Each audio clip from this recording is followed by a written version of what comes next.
L'évolution commence par de l'idéalisme. Je vous laisse quelques secondes. L'évolution commence par de l'idéalisme.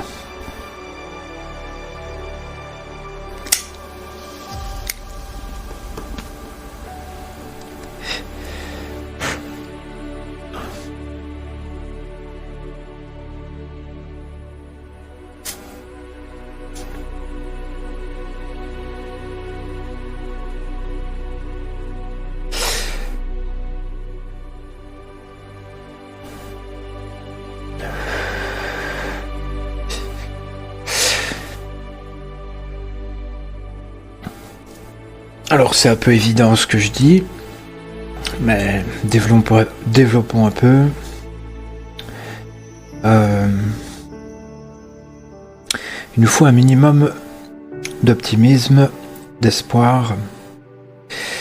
Donc de l'idéalisme dans le sens de vouloir atteindre quelque chose, d'avoir une vision,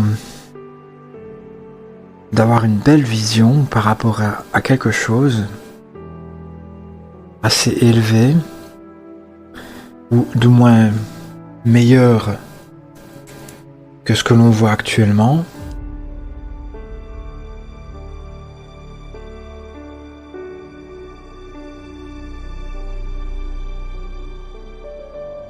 Et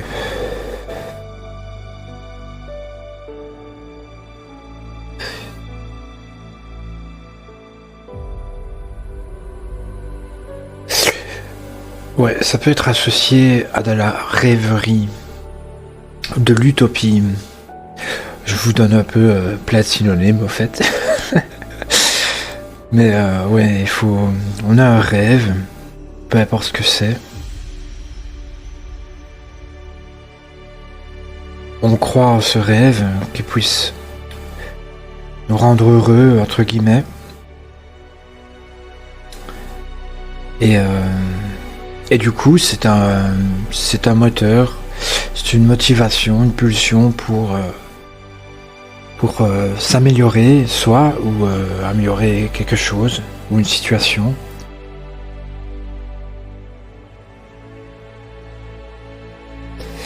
Donc voilà, toute personne qui désire évoluer dans un ou plusieurs domaines, il lui faut de l'idéalisme, de l'optimisme, et donc être un peu con, entre guillemets, être un peu enfantin, en quelque sorte. Comme presque croire au miracle. Presque. Il faut que ce soit un minimum réalisable comme objectif. Il ne faut pas non plus espérer rêver voler. Il y a de très très grandes chances qu'on ne volera jamais dans cette vie ici. Soi-même, grâce à des outils comme les avions, etc. Oui, mais soi-même, on pourra, je pense, jamais voler, même si, selon les rumeurs, des cas très très très rares, il y a des cas très très rares de lévitation dans les hauts degrés de méditation, chez les bouddhistes ou d'autres, mais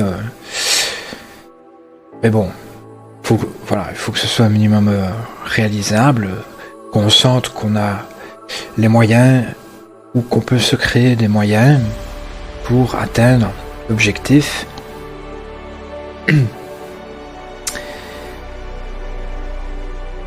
Et on est obligé d'avoir des objectifs, des idéaux pour évoluer. J'aimerais bien être ceci, j'aimerais bien obtenir cela.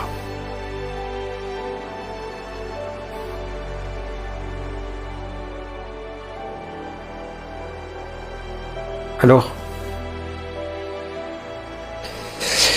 j'aimerais faire un parallèle avec toute base de révolution durant l'histoire. Alors, révolution politique, militaire, mais aussi innovateur, scientifique, technologique, ont été réalisés par des idéaux.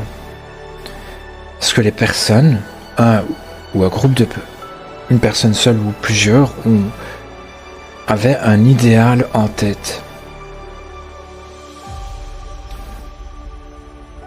Parfois ça marche, parfois ça marche pas. Je suis sûr que énormément de gens dans l'histoire ont eu des idéaux qui n'ont peut-être pas pu réaliser. Mais c'est la base. Pour vouloir évoluer, c'est la base.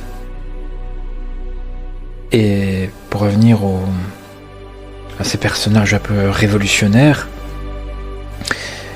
je suis sûr qu'ils avaient un petit côté enfantin, un petit côté rêveur. Alors, ce petit côté enfantin n'est pas du tout à dévaloriser. Pour revenir à ce que je dis souvent, il faut garder notre esprit d'enfant. Car c'est ce que nous sommes à la base.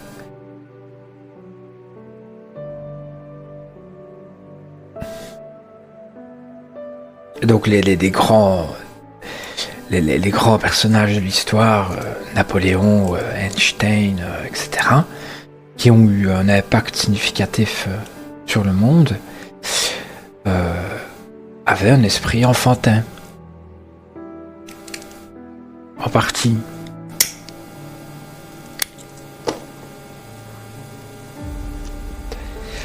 Ah ouais, tiens, ce serait bien de faire ça, ce serait beau que ce soit comme ça. Je suis sûr que plusieurs personnes les auraient contredits, mais ils ont cru en leurs idéaux. Non, c'est possible. Parce qu'on peut sentir aussi au fond de soi un feu, un petit feu, une petite flamme à préserver, à cultiver, à développer et à utiliser. Une voix intérieure, une flamme et une voix intérieure, une inspiration. Quelque chose qui nous dit c'est possible. Tu fais ce qu'il faut, tu gardes ton idée, tu développes ton idée. Avant toute chose, c'est à toi, c'est à nous d'appliquer notre idée avant de vouloir que les autres nous aident. Et je pense que 3/4 des choses, les 3/4 du travail, c'est à nous de le faire en fait, voire 90%. Et 10% c'est la chance. Il y a 90% de travail, d'application personnelle et 10% de chance. De chance dans le sens où on soit entouré de personnes favorables ou de personnes, de circonstances favorables, de l'aide extérieure. En fait, un soutien, un suivi extérieur. Ça, c'est les 10%.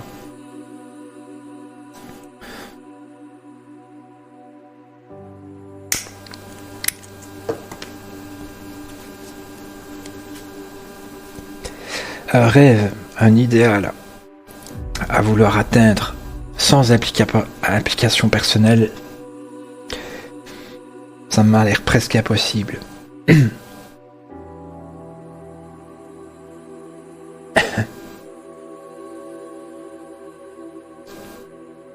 Peut-être pour revenir à mon programme spirituel, tous les éléments du programme, il y a 40 éléments sur l'être humain,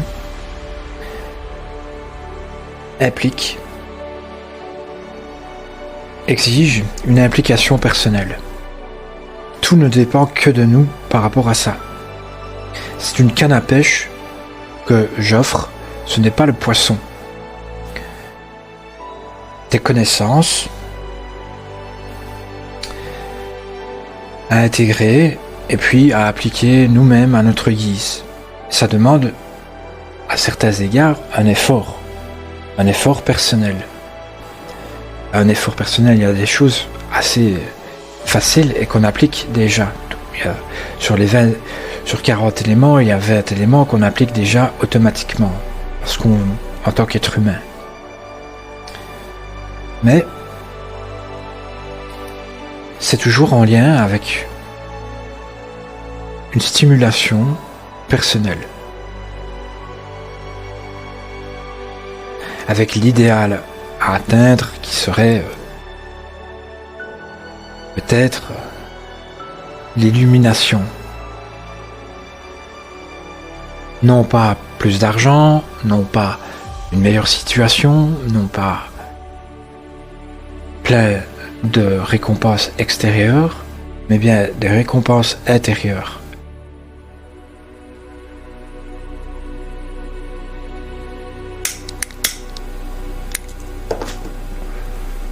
Et de nouveau,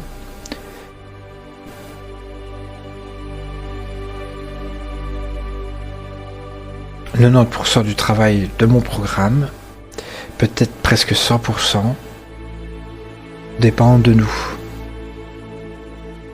du programme. Il y a quand même une forme de... Il y a toujours un lien avec notre environnement, toujours un petit lien avec notre environnement, un environnement qui nous est accordé d'office en tant qu'être humain sur Terre, quoi. Pas besoin d'argent, enfin, minimum pour vivre, quoi, manger, etc.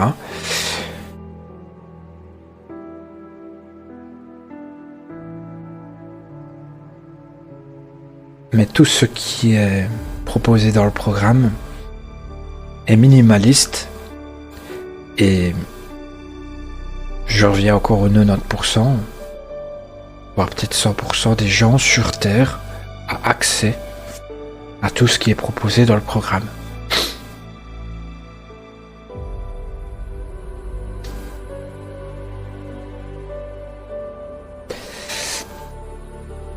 Voilà. Je pense que c'est tout. Merci de me suivre et à demain ou à bientôt pour une nouvelle lecture.